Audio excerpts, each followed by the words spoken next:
Essa é uma passagem extraordinária das Escrituras e que retrata o momento difícil na vida de um crente, porque o crente também passa por dificuldades e às vezes dificuldades graves.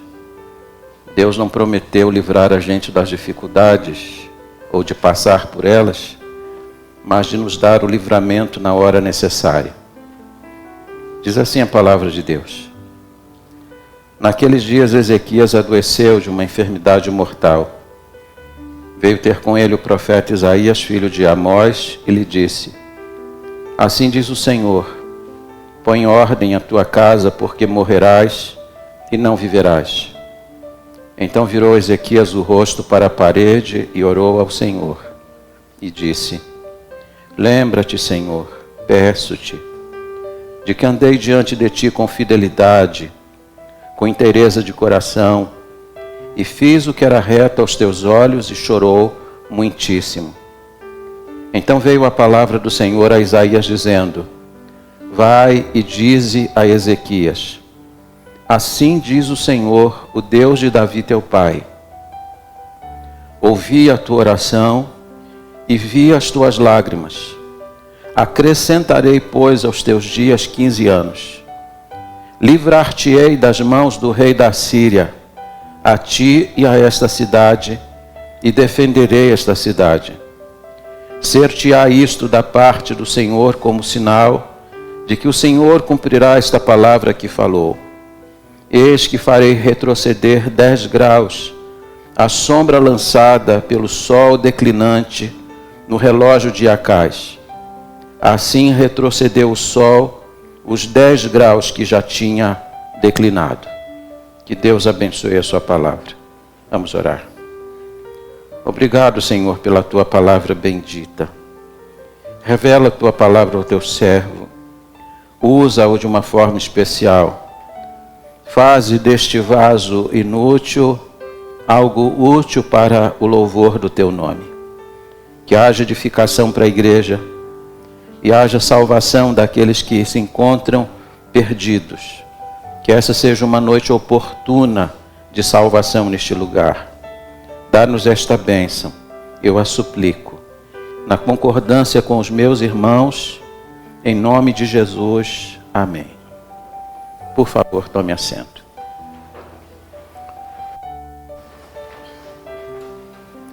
Observe que o rei Ezequias, que era um crente piedoso, que foi um dos melhores reis da casa de Judá, que andou na presença de Deus, que restaurou o culto ao Senhor na sua casa, que promoveu um grande avivamento no reino de Judá, passou por 2 grandes experiências em sua vida. Há pouco, diz o capítulo 37, o reino de Judá havia sido cercado e entrincheirado pelo rei Senaqueribe. E observe que o rei Senaqueribe vinha numa marcha de conquista. A Bíblia diz que à medida que Senaqueribe ia avançando com seu exército, ele ia dominando os povos, ele ia destruindo as nações, ele ia humilhando os deuses dessas nações, até que chegou o momento em que Senaqueribe e seu exército cercaram o reino de Judá. E diz a Bíblia que quando o rei Senaqueribe fez isto, ele mandou uma carta de afronta para o rei Ezequias, lembrando para ele aquilo que ele tinha feito ao longo do caminho. Quantas nações ele havia destruído, a quantos deuses ele tinha humilhado. E ele diz para Ezequias que sua hora tinha chegado, que ele também destruiria Jerusalém, que ele conquistaria aquele povo, e ele humilharia também o Deus de Israel. Diz a Bíblia que quando Ezequias recebeu esta carta, ele a tomou e a levou à casa do Senhor. Ele expôs a carta diante de Deus. Ele disse: Senhor, olha para as palavras que ele disse. Olha as afrontas que ele dirigiu ao Senhor. E diz a Bíblia que enquanto ele está na casa de Deus orando, Deus aciona o profeta Isaías para levar um recado para ele. Diga para ele, disse o Senhor, que eu ouvi as coisas que ele disse. E diga para ele que ele não vai penetrar nessa cidade. Pelo contrário, ele vai cair diante dessa cidade. E ele vai ser levado para a sua terra com um anzol em seu nariz. Foi o Senhor que disse isto. E agora Deus vai intervir naquela batalha. Essa semana, as grandes redes de notícia, inclusive o UOL, estampou uma grande descoberta, um sítio arqueológico bem próximo de Jerusalém. O cientista Stephen Copton descobriu um vale, onde estão os restos de 185 mil pessoas. E ele disse que naquele lugar aconteceu uma batalha 2.700 anos atrás. Há 2.700 anos. Ele disse que encontrou o lugar onde Deus fez a intervenção em favor do rei Ezequias e do reino de Judá. Aquilo que a Bíblia registra, agora a ciência declara que existe prova cabal. A Bíblia diz que quando Ezequias orou, Deus mandou o anjo. E é importante que a gente atente isso, porque a Bíblia não diz um anjo. Diz que o anjo do Senhor é específico, é o artigo definido, e anjo na letra maiúscula. Indicando que quando o rei Ezequias orou, o próprio Deus interveio. O próprio Deus se manifestou. E a Bíblia diz que aquilo que era um exército poderoso foi reduzido a 185 mil soldados mortos no campo de batalha, e foram mortos apenas pelo anjo do Senhor. A grande e primeira grande dificuldade do rei Ezequias estava vencida. O seu inimigo e o inimigo de Judá estava destruído no campo de batalha. Mas o rei nem havia se refeito dessa dificuldade, desse problema externo, e agora vai se levantar um outro problema, agora de natureza interna. O rei nem teve tempo para comemorar a vitória, porque diz a Bíblia que o profeta Isaías, mais uma vez, e agora Isaías vai levar um recado para o rei Ezequias: põe em ordem a tua casa, porque morrerás e não viverás. Ele que tinha vencido a batalha externa, agora está para vivenciar uma batalha interna. O seu inimigo externo foi abatido no campo de batalha, mas agora se levanta sobre ele uma enfermidade mortal. E Deus, que havia dado a ele uma palavra de vitória, dizendo que o rei Senaqueribe seria destruído com seu exército, agora manda dizer ao rei Ezequias que ele vai morrer e ele não vai viver. Quais são as lições que esta passagem da Bíblia ensina para todos nós?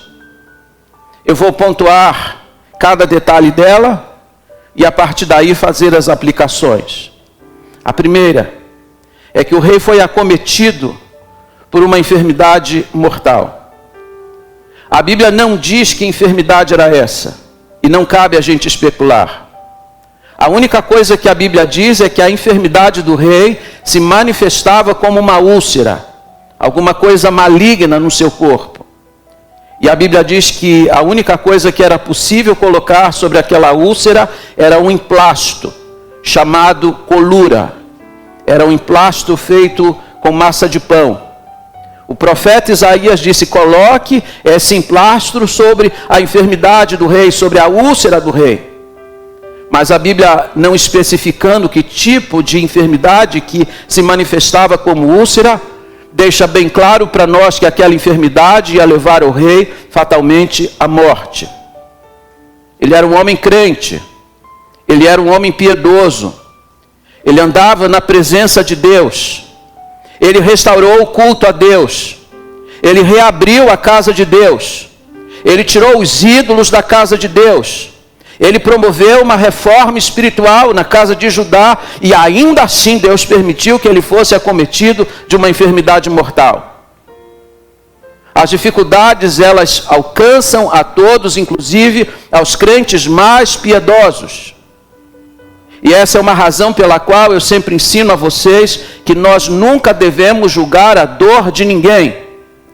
Não devemos atribuir a enfermidade de ninguém a isto ou aquilo outro. Deus tem seus propósitos, inclusive nas enfermidades. Segunda lição. O rei era amigo do homem de Deus. A Bíblia diz que quando o rei, que está lá convalescendo no seu leito, ele vai receber a visita do seu pastor. Essa semana eu fui ao hospital visitar uma ovelha. E é gratificante para mim quando eu chego no hospital e a ovelha me vê do seu leito e abre aquele sorriso gostoso. E eu já sei que aquela enfermidade já está prestes a ir embora, porque o ânimo da presença trazido pelo pastor numa hora dessa gera certamente um ânimo a mais para enfrentar a enfermidade. E a Bíblia diz que o rei vai receber a visita do seu pastor. Ele está doente. Os médicos, certamente do palácio, já tinham tratado o rei. Aí, de repente, ele recebe a notícia de que o pastor está no palácio. E a impressão que o texto dá é que Isaías chegou à câmara do rei sem nenhum protocolo especial. Não precisou marcar uma audiência. O rei era amigo do profeta Isaías. Tinha proximidade com o homem de Deus. O homem de Deus podia chegar diante do rei sem cumprir aqueles protocolos que são muito comuns num caso como este. E agora o profeta vai chegar ao rei na hora da sua enfermidade, não para trazer a ele uma palavra de conforto, não para trazer a ele uma palavra de vitória. Aliás, eu acho que a igreja evangélica hoje comete muito erro nesse campo. Nós queremos confortar as pessoas e ficamos declarando palavra de vitória como se a palavra de vitória fosse uma questão para todas as pessoas. Isaías não leva uma palavra de vitória. Deus não deu a ele uma palavra de vitória para dar ao rei. A palavra do profeta a ele foi esta: põe em ordem a tua casa, porque morrerás e não viverás. O pastor Pascoal Piragini Júnior, que é pastor da primeira igreja batista em Curitiba, disse que Isaías não seria um bom aluno num curso de aconselhamento pastoral. No curso de aconselhamento pastoral, a gente é orientado, quando vai visitar um doente, a não focar na doença, a focar no paciente, a trazer para ele uma palavra de ânimo. Não falar sobre pessoas que já morreram com aquele problema, com aquela enfermidade. O nosso papel não é agravar a tristeza da pessoa, mas alegrar o coração dela, ainda que não possamos prometer que ela será curada. Mas Isaías parece que não atente para isso. Ele recebeu uma palavra de Deus, um recado de Deus, e o entregou tal como Deus lhe havia confiado. Ele disse para o rei: assim diz o Senhor, põe em ordem a tua casa, porque morrerás e não viverás. Isso significa que a morte do rei já estava decretada. Deus já havia selado esse destino. O rei está então vivendo os seus últimos dias aqui neste mundo. Terceira lição. O rei não estava pronto para morrer. Ezequias tinha 38 anos de idade quando foi acometido dessa enfermidade. Tinha muitos sonhos, certamente, em sua mente. Ele estava empreendendo uma reforma, não apenas espiritual, mas também administrativa do reino de Judá. Judá está expandindo suas fronteiras. Durante seu reinado, o exército de Israel vai desenvolver as mais potentes e mais modernas armas de guerra. O reino está em grande expansão. Ele tinha muitos sonhos. Ele tinha muitos planos. Mas de repente parece que todos os seus planos não vão ser alcançados, porque a sua vida está para ser ceifada. Ele recebe a palavra de que vai morrer, de que a sua morte foi decretada por Deus. E aqui eu quero chamar sua atenção para algumas coisas. A primeira, a necessidade de resolver pendências. o Senhor disse para ele através do profeta: põe em ordem a tua casa. Isso significa que alguma coisa em sua casa estava fora de ordem. A Bíblia não diz se era um problema conjugal. A Bíblia não diz se era um problema com os filhos. Mas havia um problema dentro do núcleo familiar. E Deus sabia disso. Aliás, parece que o rei também estava ciente disso. Porque o rei não contesta a palavra do Senhor. O rei não pergunta, mas porventura o que está fora de ordem? Via de regra, a gente sempre sabe o que está fora de ordem dentro da nossa casa. Deus sabe e o rei sabe. E Deus disse que antes dele morrer, ele precisa colocar as coisas em ordem. Se você morrer agora, você vai deixar alguma coisa em desordem dentro da sua casa? Alguma coisa reclamando solução dentro da sua casa? A segunda coisa importante, a necessidade de resolver problemas que envolvem relacionamento, e provavelmente esse era o problema dentro da casa do rei. Ele tinha alguma pendência com algum membro da família. E a gente não deve partir deste mundo deixando pendências com pessoas da família. Uma das matérias que mais me chamou a atenção no Jornal do Brasil, quando o governador Leonel Brizola faleceu, a matéria tinha como título: o abraço que Brizola não deu. O abraço que Brizola não deu. Ele morreu inimizado com um dos seus filhos, seu filho mais velho. Por causa de divergências políticas, já não se falavam há mais de 10 anos. E quando alguém lhe tocava nesse assunto, ele dizia: daqui a algum tempo eu vou conseguir resolver esse problema. Acontece que ele morreu e o problema não foi resolvido. Partiu para a eternidade sem falar com seu filho mais velho. E imagina a dor daquele rapaz no dia do sepultamento do pai. Já havia mais de 10 anos que eles não se falavam. Põe em ordem a sua casa. Você vai morrer, se não morrer agora, vai morrer em algum tempo. E você não deve deixar pendências para trás. Você não deve deixar pendências dentro da sua casa. Você deve resolver esses problemas o mais urgentemente possível. Manda uma carta, manda um e-mail, liga para a pessoa, marca o encontro, vá ao encontro dela, mas não permita que essas pendências permaneçam, para que você não fique amargurado no futuro e para que você não tenha uma conta pesada para resolver diante de Deus na eternidade. Quarto lugar, o rei buscou a Deus em oração. O profeta entrou na câmara real e disse ao rei de forma muito clara e objetiva: põe em ordem a tua casa, porque morrerás e não viverás. E então entregue o recado, o profeta deixa a presença do rei. E quando ele deixa a presença do rei, em vez de o rei chamar os médicos do palácio, diz a Bíblia que ele volta a sua face para uma parede. Era um costume em Israel. Lembra você que quando Lázaro morreu, Maria se voltou para a parede e começou a chorar. O rei Ezequias está fazendo o mesmo gesto. Ele se volta para a parede e começa a chorar. E ele então começa a dizer a Deus aquelas palavras que fizeram toda a diferença dentro desse cenário. Projeta para mim, por favor. 3 coisas que eu quero que você considere. A primeira é que na oração que Ezequias faz a Deus, ele lembra para Deus o tipo de vida que ele tinha vivido. Ele disse assim: lembra-te, Senhor, do modo como teu servo tem vivido. Lembra-te da retidão da minha vida. Olha para a minha folha de serviço. Olha o que o teu servo tem feito. Você teria moral para falar assim com Deus?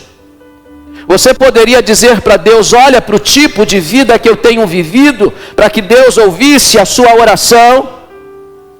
Pois ele pôde orar assim. E Deus não retrucou o rei. Deus não disse para ele: você não vive uma vida reta diante de mim. Pois ele vivia. No Salmo 84, versículo 11, o salmista disse: o Senhor é sol e escudo. Não negará bem algum àqueles que andam na retidão. E ele andava em retidão, e ele clamou a Deus por um milagre. Lembrando primeiramente o tipo de vida que ele estava vivendo. Uma vida reta diante do Senhor. Segunda coisa que ele vai fazer na oração é que ele vai derramar a sua alma diante de Deus.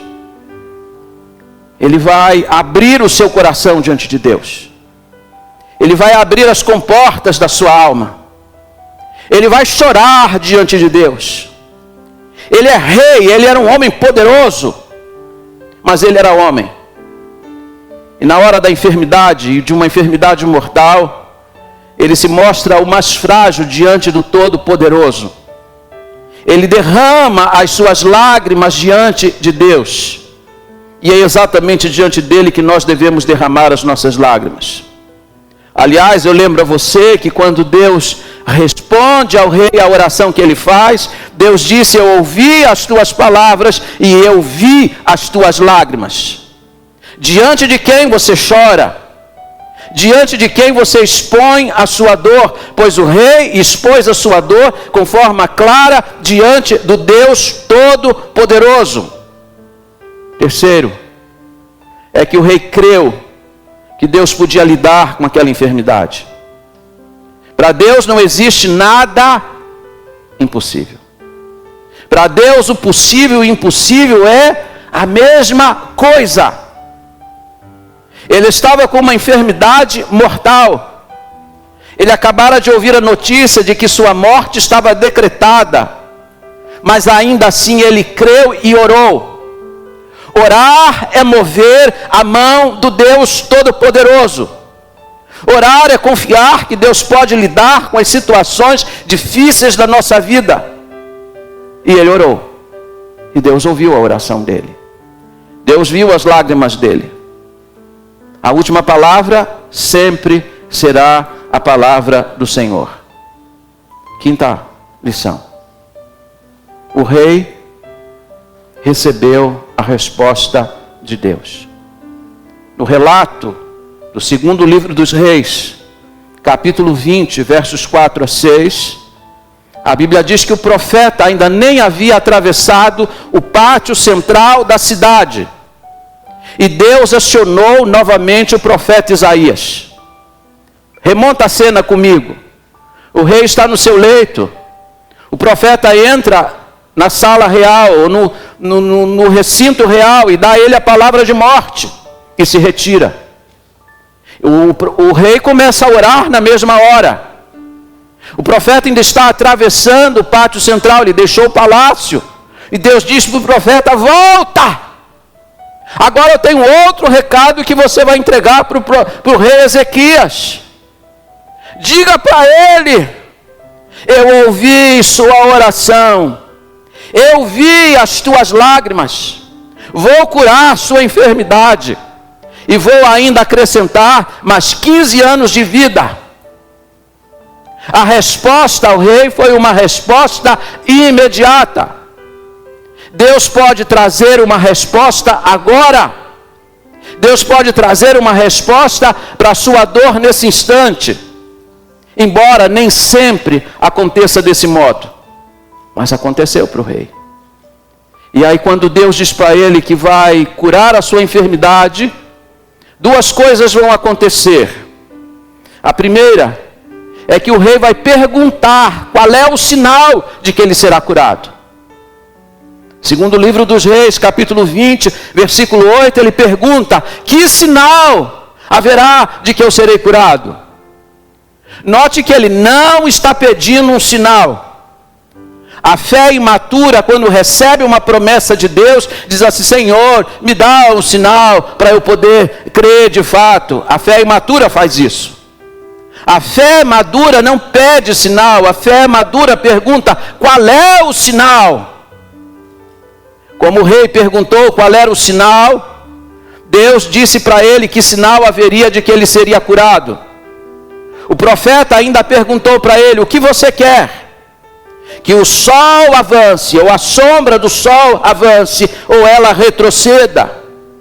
O rei pensou: o normal é que o tempo avance e nunca retroceda. Então eu quero pedir como sinal, já que o Senhor me propõe que o sol decline, que haja um retroceder no tempo. E diz a Bíblia que o sol declinou a sua sombra 10 graus. 10 graus calculados hoje significa 40 minutos a menos no tempo. Você sabe que alguns anos atrás na NASA, os grandes e os mais potentes computadores começaram a calcular quantos dias existem no universo.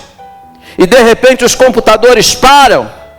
E os cientistas dizem: tem um problema no sistema. Qual o problema?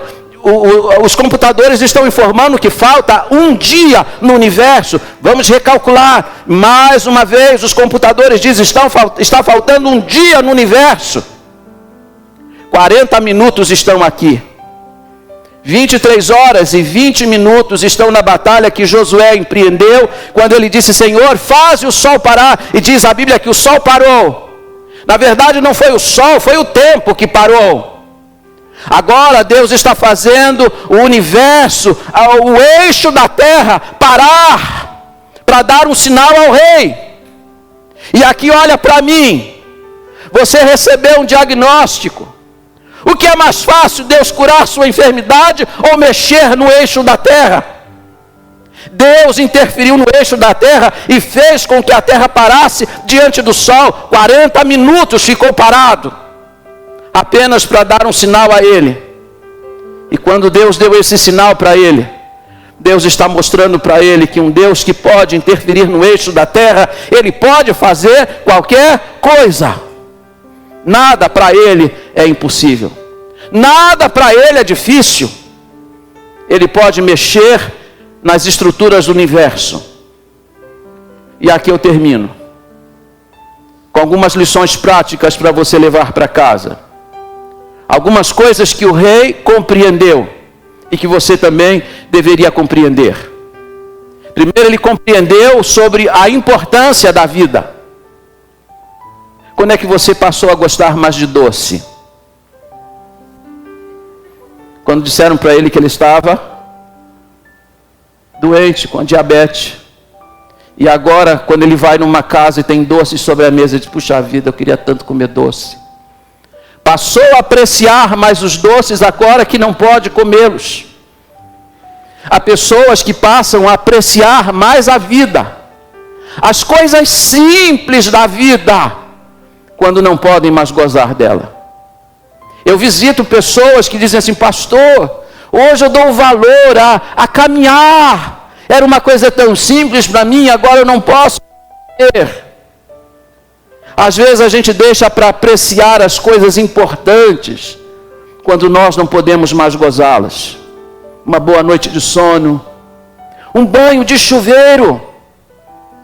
Eu fui visitar uma pessoa que estava cheio de drenos. Disse: pastor, o meu sonho hoje é tomar um bom banho debaixo de um chuveiro. E você faz isso todo dia. Quando é que você aprecia essas coisas? Quando você não pode mais tê-las.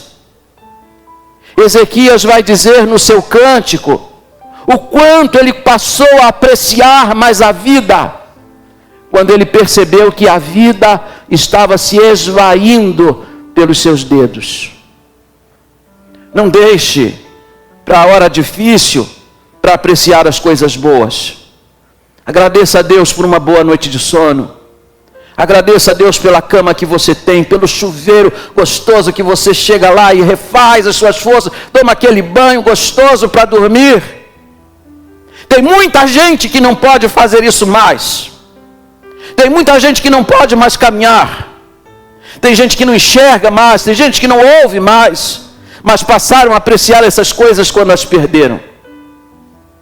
Segunda coisa que você deve considerar, olhando para a experiência do rei Ezequias, é quanto à brevidade da vida. Ele vai dizer no seu cântico, capítulo 38, verso 12: A minha habitação foi arrancada e removida para longe de mim, como tenda de um pastor. Tu, como tecelão, me cortarás a vida na urdidura do dia para a noite, darás cabo de mim. A vida é assim. É como um tecido que está prestes a ser cortado. A vida é muito breve e, portanto, você precisa vivê-la muito bem. Talvez você esteja aqui e eu estou aqui já há algumas décadas e percebo como que a minha vida passou rápido. Domingo passado nós comemoramos aqui 35 anos de pastorado e quase 20 que eu estou aqui. Eu olho para trás e falo, mas 20 anos já se passou e eu estou aqui em São Roque? Como que passou rápido? A vida é breve, ela passa assim, e diz Tiago que ela passa como um conto ligeiro. Tiago faz uma pergunta retórica, o que é a vida? E ele responde, é um vapor que logo aparece e logo desaparece. Daqui um dia, daqui a alguns dias eu vou ser apenas uma memória na mente de alguém. Passou, porque tudo passa, a vida passa, então viva bem. Porque quando você menos imaginar, a sua vida já foi. A vida nesse mundo é marcada pela temporalidade. Terceira coisa que o rei vai compreender diante de Deus é o propósito do sofrimento. Uma frase que eu uso sempre aqui é que Deus não desperdiça sofrimento na vida de um crente. Vou repetir, porque eu acho que ela é importante. Deus não desperdiça sofrimento na vida de um crente. Você pensa que está sofrendo, passando por dificuldades, por quê? Porque Deus é sádico?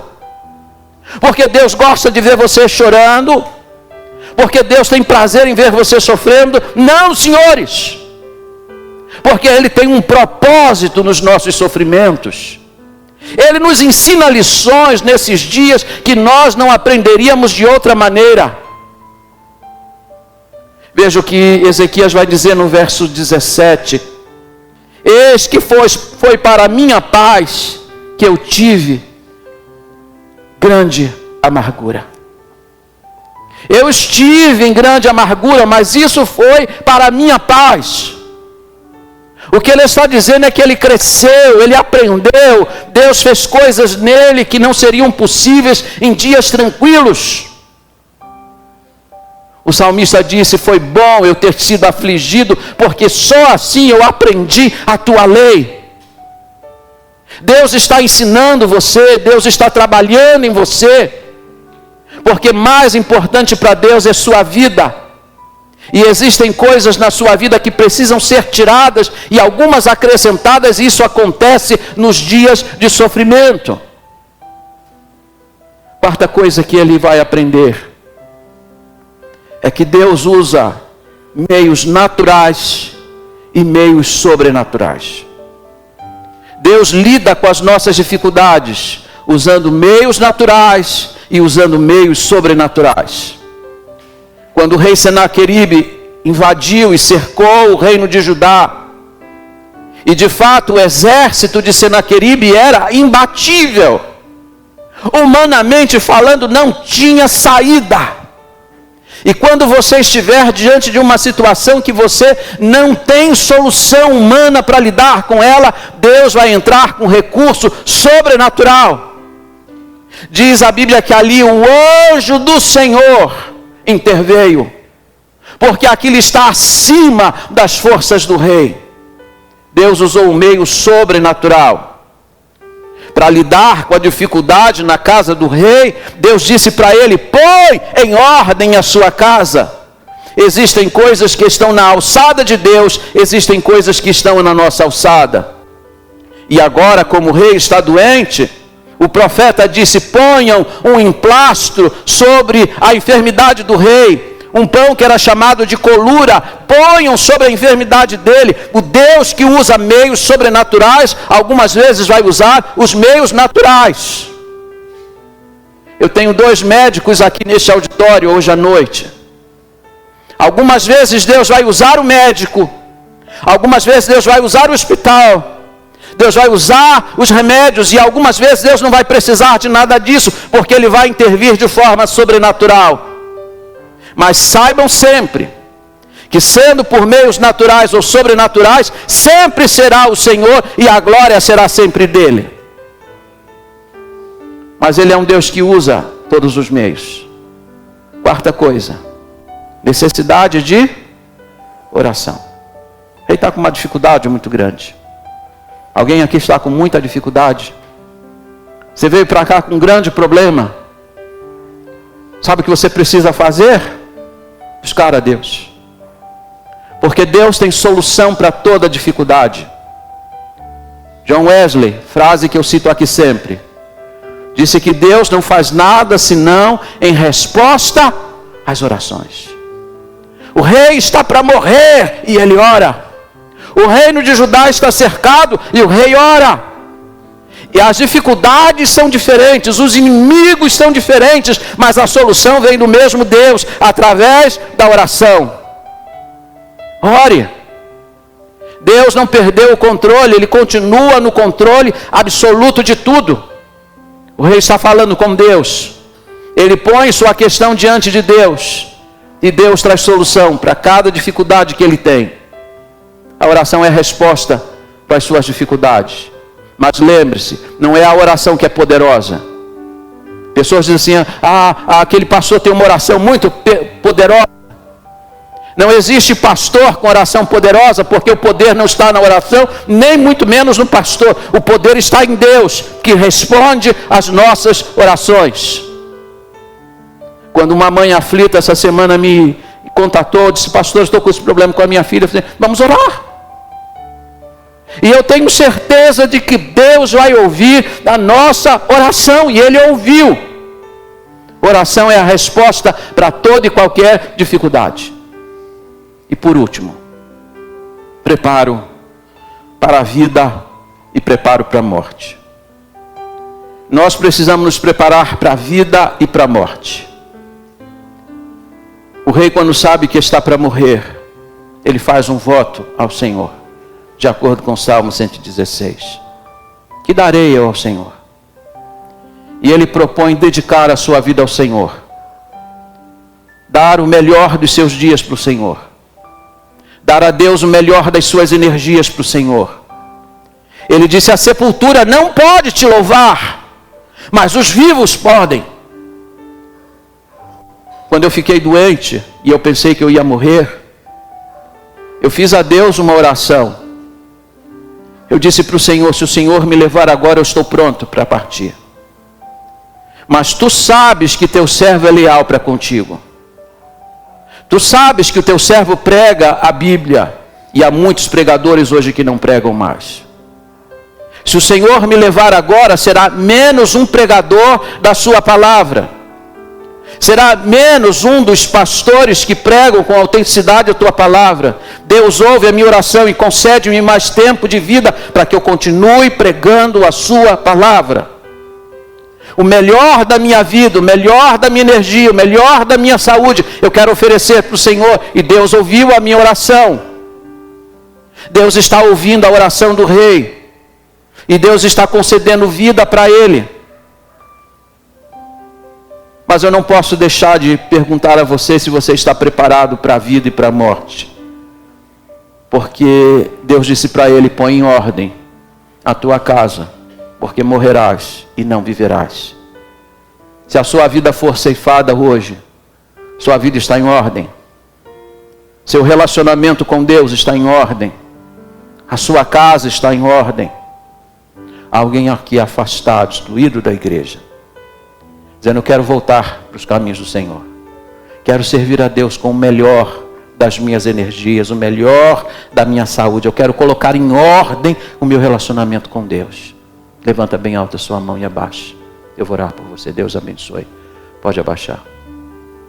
Há mais alguém aqui? Levanta bem alta a sua mão e eu vou orar por você.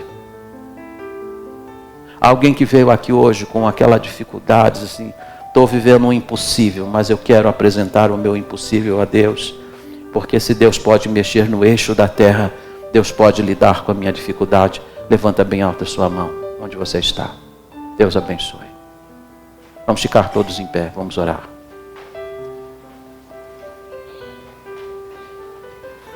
Eu quero orar com vocês e por vocês. Nós temos pessoas aqui nessa reunião com grandes dificuldades. Possivelmente alguém que me acompanha na internet agora, também com grande dificuldade. Mas Deus é Deus, o poder é dele e a glória é dele. Ponha diante de Deus agora a sua dificuldade.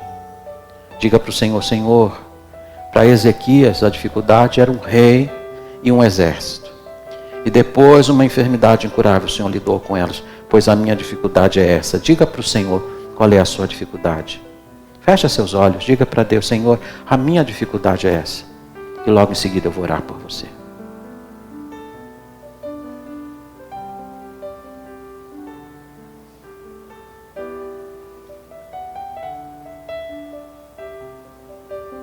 Ó Deus, nós te glorificamos, porque Tu és Deus.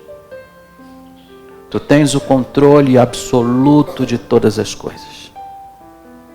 Tu és o Deus que pode mexer no eixo da terra. Tu és o Deus que pode fazer o tempo parar. Portanto, o Senhor pode fazer tudo. E nós colocamos diante do Senhor a nossa dificuldade, porque sabemos que ela é dificuldade para nós, mas não para o Senhor. Te agradecemos pela dificuldade, porque nela o Senhor tem trabalhado o nosso caráter.